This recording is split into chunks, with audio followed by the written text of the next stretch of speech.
Good morning, this is Jeff with Sewer Tech Northwest. Today we're at property address 19730 Southwest Chapman Road here in Sherwood.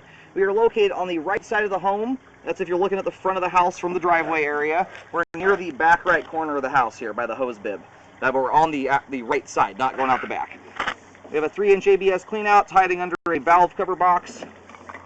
We're going to insert the camera and check the overall condition and serviceability of the sanitary sewer line. We currently have water running, and I zeroed out the foot counter right at the bottom of the cleanout.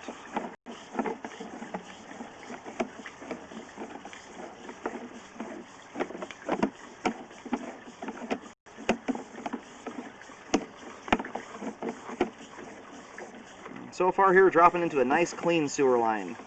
Got a bunch of grease buildup in it, which you certainly should not have on septic systems, but I still see it a lot.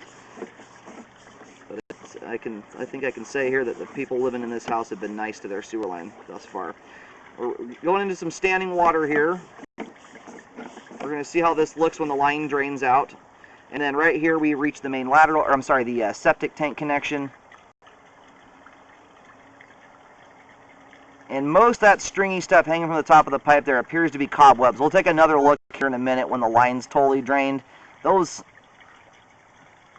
Some of that I know is cobwebs, some of that might be roots. It's hard to tell right now. And the tricky part is right where this is at, this is where all your junk hits. You can see how the top of the pipe's kind of dirty. That's because everything collides into that and kind of splashes around before it drops down into the septic tank. And so any cobwebs that are out there kind of get gunked up and look more like roots than they normally would when they're not bleached out white in color. But anyway, we're at the tank here. We're gonna let the whole line drain. We'll see how everything looks when we come back. Alright, located the camera head here at the septic tank connection. We're going to start, and it bells out to 4-inch right at the very end, that last little bit. And as best as I can tell here, the hard part, most of this is looking like cobwebs that are dangling down here. They're just gunked up with stuff too that makes it very difficult to actually see. You can see all that black junk behind them. It's just grease and whatnot that's gone down the line and splattered against it. But that appears to just be cobwebs as far as I can tell there. So we do have a little bit of standing water here. It dissipates out at 36 feet basically right at the very end.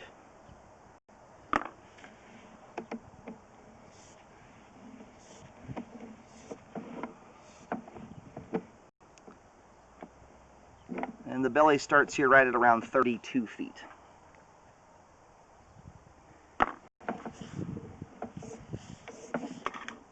And you're right around an inch of standing water here, and at an inch of water for 5 feet is typically where I start considering recommending repairs.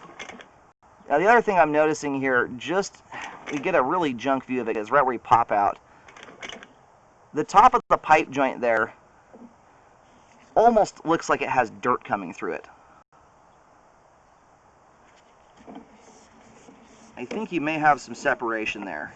When you come back here, the line is absolutely spotless. I mean, this belly really is not causing major problems. Otherwise, we'd have buildup and blockage evidence and all kinds of stuff. The line is spotless through here. But this last little bit of the line looks eerily similar to dirt coming through the pipe joint. And it's isolated to that one joint. We don't have debris anywhere else in the line that looks that way. So I am going to go mark this. It appears that joint is open, but what I'm going to do is I'm going to mark this belly area here. If you're going to be digging down to fix that joint, there's absolutely no reason at all to not correct this belly. It's a short belly. You've got around probably 1.5 inches worth of standing water in here. I'd like to see that repaired. Then you're killing 2 birds with 1 stone, and it's not something you have to worry about coming up in an inspection down the road. A lot of guys see these bellies and just go crazy and scare people into repairing them. The reality is with a lot of these bellies, especially a distance out like this, you'd have to put some fairly outrageous things down the line to get it to back up from this distance and in that amount of standing water. So we'll get it marked here for repair. We'll use white paint. It's going to be right next to the tank.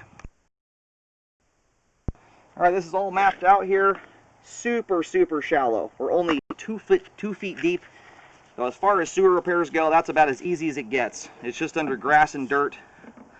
So anyway, I recommend the spot repair here to correct the belly, combination of a belly and the dirt coming through the top of the pipe here. If the dirt weren't there, I would likely not recommend a repair on this belly. I'll be totally honest with you. But in a circumstance like this, it is a complete wasted opportunity to fix that. It's not that that couldn't cause problems, but that belly there would be more so a problem if you had young kids in the house flushing huge things down the toilet, and or people putting things that shouldn't go down the line down, wipes and paper towels and junk, which should not go down your septic system. Unfortunately, they do sometimes. But that's why I would get that corrected.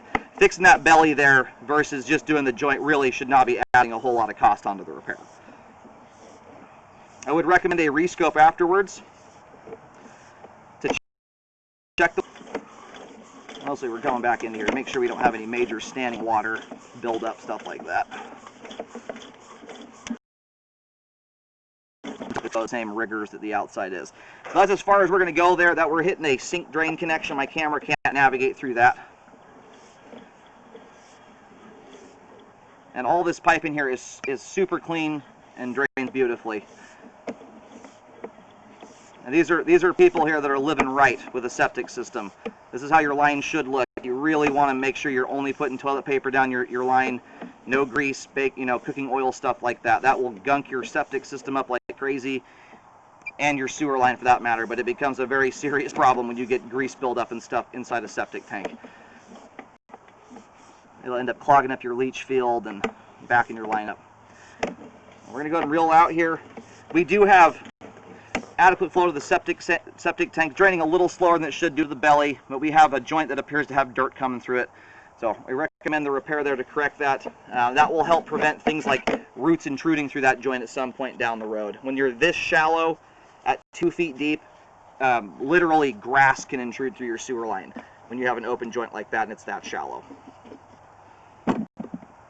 Aside from that last 4 feet, the rest of the line looks great.